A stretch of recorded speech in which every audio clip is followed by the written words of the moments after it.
Mínimos básicos necesarios. ¿Para qué? Para que básicamente se respete como derecho humano fundamental el tema de la seguridad social. Acá lo explico incluso, si así lo... En 2 minutos, porque ya tengo gente esperando. Bien. ¿A qué nos referimos con esto? Imaginemos, hay que discutir financiamiento. El financiamiento está todo, se puede discutir todo posterior también del 27. No necesariamente termina acá.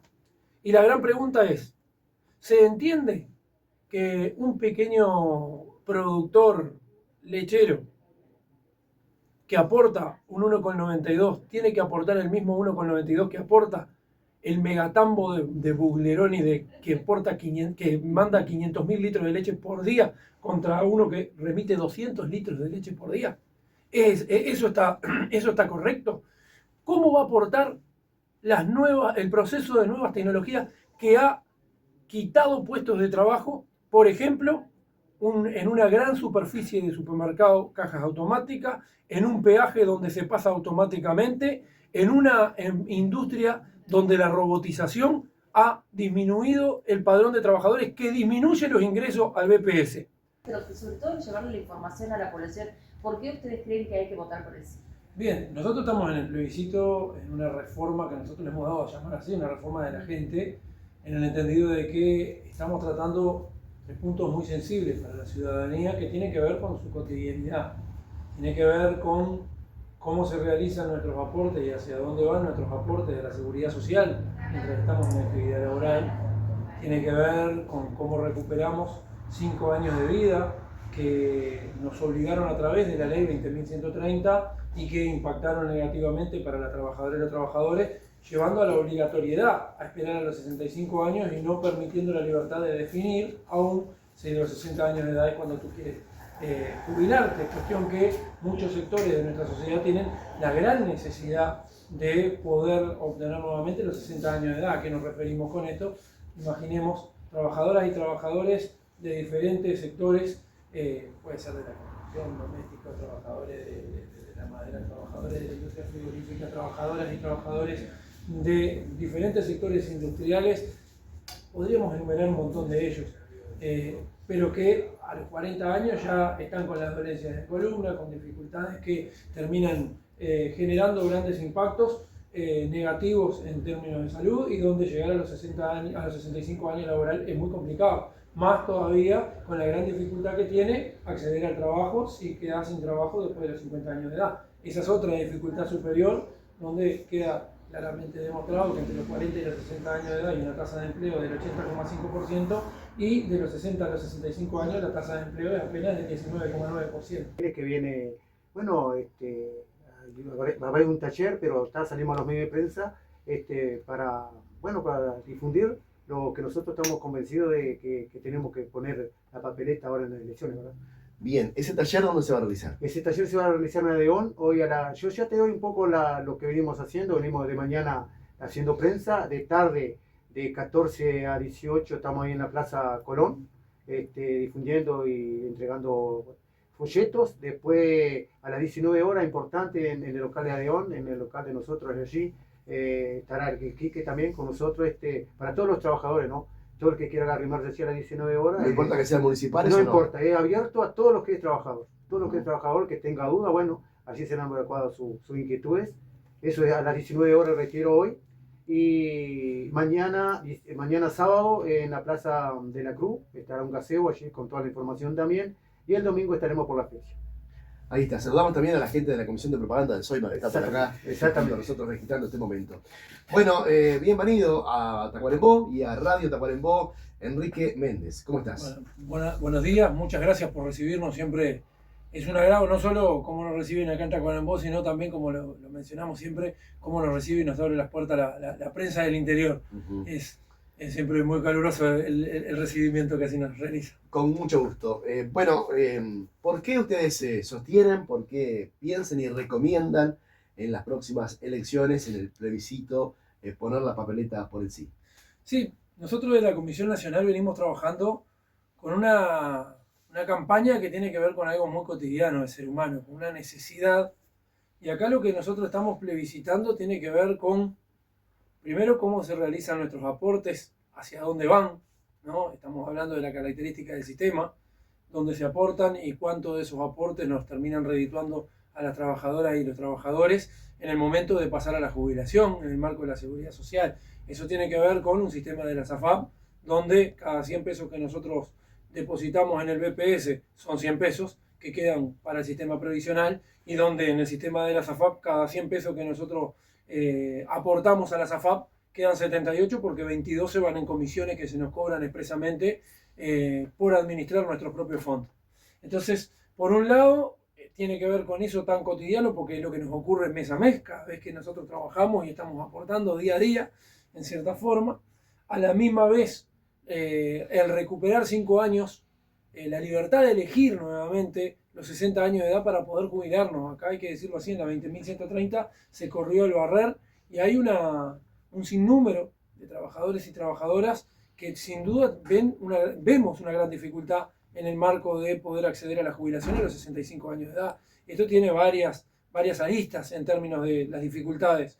Por un lado, las cuestiones vinculadas a lo que significan las condiciones de salud de las trabajadoras y los trabajadores, donde está bien, se puede hablar de el crecimiento de la expectativa de vida, pero todos sabemos que se habla de un promedio de crecimiento de la expectativa de vida. No es para todos por igual, y los sectores más empobrecidos de la sociedad no gozan de la misma expectativa de vida que aquellos que, por suerte, han accedido a una mejor condición a lo largo de toda su vida.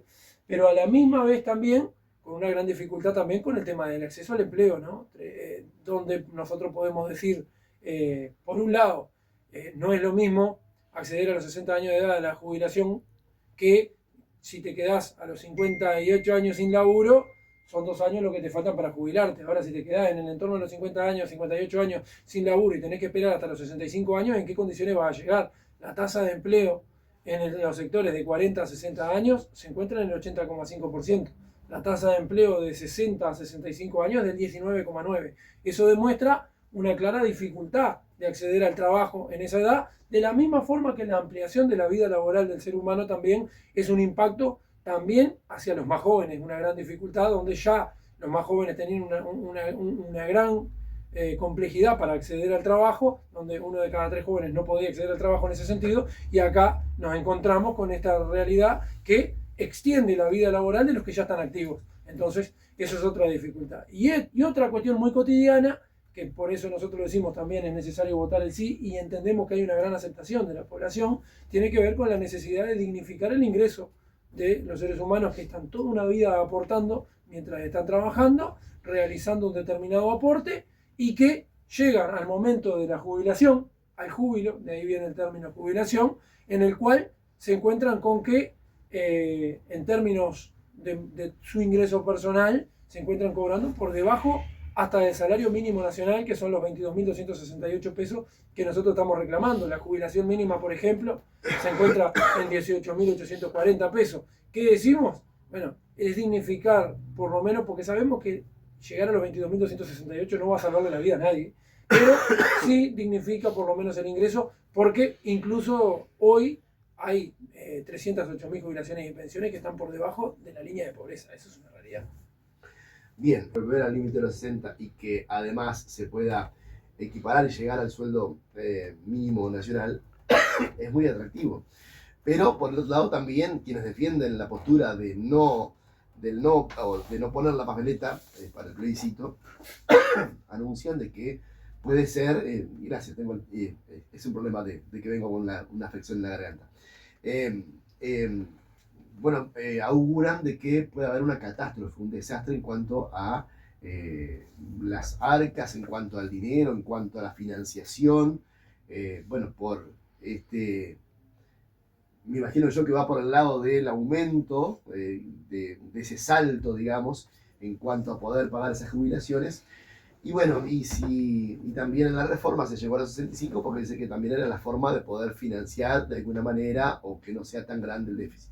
Uno que salimos a recoger firmas, ha habido un proceso de desinformación que ha utilizado elementos que no son tales. Y acá quería hacer una serie de apreciaciones con relación a justo a lo que consultaba. Primero, de que cuando argumentaron que se aplicó las medidas que se aplicaron en la 20.130, que es la ley de la reforma de jubilaciones y pensiones que se instaló, como que esa era la única alternativa y solución que había para el financiamiento del Banco de Previsión Social. Lo que nosotros decimos, bueno, esa es la perspectiva de algunos, ¿sí? ¿Por qué motivo? Porque ese financiamiento solo salió del sacrificio de aquellos que somos trabajadores y trabajadoras que tenemos 5 años más para trabajar, obligatoriamente, y lo pueden extender aún más todavía, porque quedó empoderado así el Poder Ejecutivo para poder realizarlo, que a la misma vez generó un recorte en el cálculo de lo que significa la tasa de reemplazo. Antes, yo con 65 años de trabajo y 30 años de trabajo y 65 años de edad, me jubilaba con una tasa de reemplazo del 55%. Hoy me jubilo con una tasa de reemplazo del 45%. Hay una pérdida en términos de ingreso en el momento de calcular la tasa de reemplazo para jubilarnos. Hubo un impacto negativo en el cálculo del salario básico jubilatorio, que si los 10 últimos años trabajados eran mejor que los mejores 20 que tenías, en los mejores 20 años tenías un 5% más, que ahora ya no lo tenés más en el momento para calcular el salario básico jubilatorio. O sea, hubo un recorte que achicó, y no voy a enumerarlos todos porque si no tendríamos que dar el taller acá en la radio, pero que eso generó un impacto, pero que solo salió desde una perspectiva, desde cómo achicamos el tema jubilaciones y pensiones y trabajamos más para financiar el BPS. Ahora, no surgió en ningún momento otro tipo de acciones que lo pensaran de una forma distinta. Porque, por ejemplo, lo que nosotros decimos, y en el planteo que estamos diciendo, no va a ocurrir tal cataclismo que están planteando cuando dicen que habría un colapso en términos económicos si el plebiscito llegase a ganar. Eso es una campaña, entendemos así nosotros, del terror que han querido instalar y colocar. Nosotros estamos hablando de que si el plebiscito se termina aprobando, 1.468 millones de dólares que hoy en día van para el sistema de la SAFAP van a empezar a ingresar al Banco de Previsión Social. Hoy el plebiscito, nuestro planteo, tiene un costo a partir dentro de 4 periodos de gobierno, porque hay autosustentabilidad reconocido por el sistema, por los datos actuariales del BPS. Hay una autosustentabilidad hasta 4 periodos de gobierno y posterior va a tener un costo de 460 millones de dólares. Lo que dicen quienes son detractores de la campaña hablan de 1.038 millones de dólares. ¿Qué decimos acá? Primero, hay 1.468 millones de dólares que no ingresaban al BPS que van a empezar a ingresar, que antes generaban una fuga importantísima de nuestros ahorros previsionales, porque lo mencioné al comienzo, un 22% de lo que nosotros ahorramos se va en cobro de comisiones de trabajo que hace el propio BPS, porque no lo hacen la SAFAP. Ese cobro lo hacen los trabajadores del BPS, para luego otorgarlos a la SAFAP. Entonces, ¿qué estamos hablando ahí? Primero, hay una forma de autosustentar como está planteado. Segundo, este planteo nuestro tiene y piensa de un segundo tiempo también, porque en ningún momento, en el momento que hicieron la reforma de jubilaciones y de pensiones, o nosotros lo estamos planteando ahora para el día después del 27 de octubre, cuando tengamos un nuevo gobierno, sea del color que sea, pero que se aplique un diálogo social para debatir y trabajar una reforma de seguridad social profunda. ¿Qué decimos acá? Estamos en una campaña que tiene 3 puntos muy concretos, que coloca un marco hacia adelante, hacia un diálogo social posterior, que pueda hablar de una discusión, de un diálogo social sobre la seguridad social, donde todas y todos podamos opinar y colocar una perspectiva necesaria para nuestro país. Y que esto que estamos colocando y previsitando el día de hoy tiene que ver con condiciones muy básicas. ¿Cómo vamos a aportar? ¿De qué forma? ¿Hacia dónde van nuestros aportes? Porque estamos planteando lo que es la anulación del lucro en la seguridad social, y nosotros todos los días, todos los meses, cuando estamos trabajando y aportando, estamos aportando al sistema público y al sistema privado de la SAFAP. Y en el sistema público, mis 100 pesos que aporto al sistema público son 100 pesos que quedan en el BPS. Ahora, de mis 100 pesos que aporto al sistema privado de la SAFAP, tan solo me quedan 78 porque hay 22% de comisiones que me cobran por administrar a lo largo de toda mi vida laboral mis fondos previsionales, para los cuales están sacando ganancias con mi propio fondo. Está clara la postura del PIT-CNT, está clara la postura de la coalición gubernamental que impulsó esta ley. Incluso, pero ahora lo que se toma en cuenta, o lo que ha estado encima de la mesa, es de dónde sale la plata, porque incluso hay una cantidad de economistas del Frente Amplio que han sido críticos precisamente, y el Frente Amplio ha dejado en libertad de acción. Frente Amplio que está muy pegado al PIT-CNT, vemos todos los días renuncia gente de distintos sectores del PIT-CNT o del Frente Amplio que están o integran listas. Mirá, estaban fulano acá, no sé si Ramón Ruiz, que renunció ayer, no sé si nos va a integrar una lista ahora, dentro de un rato. que tiene que ver con el tema del BPS. La pregunta es la siguiente. ¿De dónde sale la plata para poder justamente financiar mirando el país todo? Para contestar esa pregunta, primero voy a hacer un poco de memoria hacia atrás. 1989, plebiscito de la Seguridad Social, para ver cómo se ajustaban las jubilaciones y las pensiones por el índice medio del Consejo de Salario Público y Privado. No lo empezó ningún partido político, lo inició la ONASPU, continuó sumándose el PIT-CNT y luego algunos sectores de izquierda se sumaron. Tuvo una aprobación superior al 72%. Entonces, no estamos en un escenario que no se haya vivido en términos de con qué perspectiva se mira un planteo de plebiscito de este tipo de características, y no estamos en un escenario donde nunca se haya obtenido un resultado positivo para un plebiscito en ese tipo de características. Entonces, esa realidad en la diversidad que tiene la izquierda seguramente existe y va a seguir existiendo, y tendrá ahí obviamente el Frente Amplio que dar sus discusiones y sus explicaciones en términos de por qué lo piensa de una forma o por qué lo piensa de otra. Lo que sí nosotros tenemos más que claro es que tenemos los elementos para explicar esto acá. Desde el momento uno que salimos a recoger firma, varios actores salieron como detractores de esta campaña a hablar, y nosotros lo decimos en estos términos, colocando cuestiones que no son tales para destruir la propia campaña, por decirlo en esos términos. Acá se han manejado términos que no son, no acá en la mesa, sino en el aspecto público se han manejado. ¿Por qué? Porque parece que el plebiscito fuera el que fuera a generar un caos, que la seguridad social no se podría llevar adelante, parece que han generado una falsa dicotomía hablando de que si se aprueba esto, las políticas sociales no se van a poder aplicar. Bueno, no sé cuántas cuestiones han colocado sobre la mesa. Entonces, en ese término, decir un par de cosas. Primero, los propios estudios actuariales del BPS demuestran que si el propio plebiscito accede, o sea, logra el 50% más uno de los votos, el propio BPS va a tener una autosuficiencia que llega hasta el año 2037, lo dice así los propios estudios actuariales. Para nuestros economistas que trabajan en el marco de la campaña, esa autosuficiencia va a estar por 4 periodos de gobierno. Mete una, afirma tus derechos, mete